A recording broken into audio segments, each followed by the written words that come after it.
Joaquim Pereira Gameiro, nasci em 15 de 1 de 1954, na freguesia de Caranguejeira, no lugar de Souto de Cima, concelho de Leiria. Até fins da instrução primária, vivi em Souto de Cima, freguesia da Caranguejeira. O secundário, filo na Régua, o segundo ano, depois do terceiro ao sétimo, filo em Braga, e depois, a partir de 72, 77, frequentei Coimbra, onde tirei a licenciatura em Direito.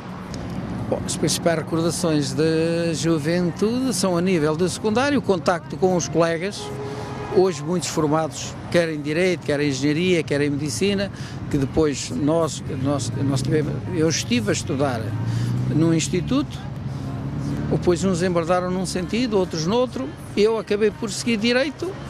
Porquê? Porque tinha feito na altura o 7º ano, mais ou menos equivalente ao atual 12º cá em Portugal, e que só me permitia na altura ir para Direito.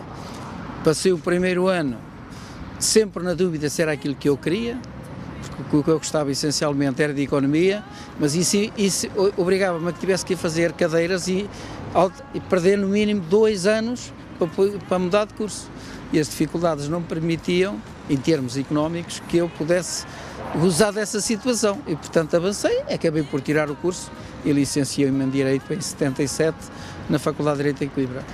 Bom, primeiro trabalho é um bocado difícil. Trabalhei na agricultura quando andava com os meus pais. Agora, cheguei a ir para o estrangeiro nas férias de 74, para a Suíça, trabalhar num hotel. Era para ser em 3 meses, era uma forma de arranjar dinheiro para depois sobreviver na faculdade, que os meios económicos não eram muito, e ao fim de mês e meio tivemos que ir embora, eu e mais 2 colegas, porque tínhamos que ir fazer exames da segunda época, estávamos no período revolucionário a seguir ao 25 de Abril de 74 e, portanto, a gente tínhamos que nos sujeitar àquelas situações. Mas o primeiro trabalho, assim, oficialmente, por conta de outrem, foi num hotel, a trabalhar como ajudante cozinheiro na Suíça, mais propriamente em Sigrichville, zona que eu guardo muitas e boas recordações. 23 anos. Foi a primeira vez então que saiu de Portugal? Estrangeiro, que aliás, mesmo na aldeia onde eu estava, ir para o estrangeiro naquela altura não era visto com bons olhos, quer dizer, não é como hoje. Nós vivíamos num país fechado, a gente ir para o estrangeiro é quase fugirmos. Foi um abrir perspectivas de futuro, conhecer outros mundos, aproveitei para ir à Alemanha na altura, ao norte da Itália, viajei muito à boleia e praticamente na Suíça a única coisa que conheciam de Portugal na altura era o Spínola, que era na altura Presidente da República, e julgavam que nós, portugueses, que éramos moçambicanos, porque coincidiu com a Revolução em Lourenço Marques, em termos de uma revolução interna, e só nos jornais suíços só falavam de Moçambique e nós éramos conhecidos como Moçambique. Eu por conta própria não trabalhei porque eu fui sempre trabalhador por conta de outra, quer dizer, ia trabalhar naqueles períodos específicos que já falei, posteriormente entrei na magistratura judicial e toda a minha vida foi feita na magistratura, primeiro como no Ministério Público e depois como magistrado judicial e trabalhei desde propriamente, ainda esqueci-me de falar que ainda estive ligado ao ensino quando ainda andava na faculdade. Portanto, por isso é que me permite que eu já esteja jubilado pelo tempo de serviço que eu já tinha. Estou jubilado, ainda vou prestar serviço ao Tribunal, mas em termos de voluntário, porque o Estado não nos paga mais por isso.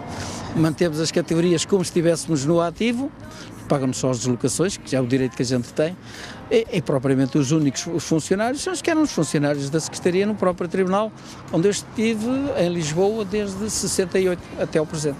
Por força da minha atividade profissional, nós estávamos muito limitados em termos sociais, portanto, nós próprios é só o nosso trabalho, não podíamos praticamente fazer outra atividade. Tenho alguma ligação com grupos de amigos, etc., mas em termos com os imigrantes não tenho, porque efetivamente a minha própria atividade profissional não me permitia isso. Bom, Portugal e os portugueses além fronteiras, isto depende da perspectiva em que nós nos ponhamos. Hoje acho que Portugal tem uma perspectiva totalmente diferente, porque tem feito muito pelo mundo fora, porque temos muitos imigrantes com bastantes qualificações profissionais e até cargos políticos, nomeadamente em França e noutros países, na América, e noutros países. E isso deu muito incremento a Portugal, ainda-se mais se há de fazer. E depois também ligado ao futebol, temos bons e grandes embaixadores do nosso país. E hoje Portugal já é visto com uma perspectiva totalmente diferente que era, por exemplo, no mínimo há 10 anos. Hoje, na Europa, já sabem que Portugal é um país independente e que não é uma parte de Espanha. Porque eu ainda não há muitos anos estive na Irlanda, Portugal era uma província espanhola. Mas felizmente hoje já somos independentes. E agora vejamos até com a nomeação do Dr. Mário Centeno para presidente do Eurogrupo, tudo isso é um reconhecimento do valor de Portugal e dos portugueses dentro da Europa e também no mundo, não é? E o que tenho a dizer aos portugueses é que não se envergonhem pelo mundo fora de ser portugueses e mostrarem o que são, porque é nesse reconhecimento que os estrangeiros dão valor aos portugueses. Eles têm que saber que somos portugueses. E o valor de Portugal é o valor das pessoas em si. Nós não nos podemos envergonhar perante o mundo de dizermos que somos portugueses.